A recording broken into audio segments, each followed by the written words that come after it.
Guys and friends, শুভ বিকেল।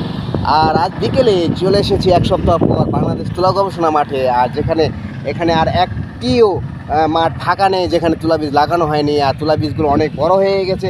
এখানে 5-6 ইঞ্চি পর্যন্ত তুলা গাছগুলো বড় হয়ে গেছে। দেখতে পাচ্ছেন শুধু সবুজ আর সবুজ, বিশাল মাঠ প্রান্তর।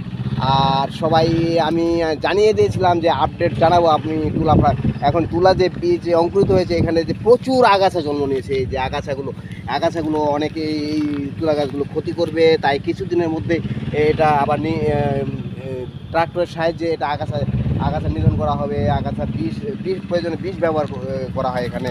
আগাছা যেন মরে যায় সেজন্য বিষ ব্যবহার করা হয়। আর তুলা এই ছিল তুলার আজকের আপডেট। শুভ বিকেলবেলা। আর সবাই আমাকে সাপোর্ট করবেন, আমার ভিডিওগুলো সবাই দেখবেন আর আমার সাথেই থাকবেন। সবাইকে অসংখ্য ধন্যবাদ। Thank you very much. God bless you everyone.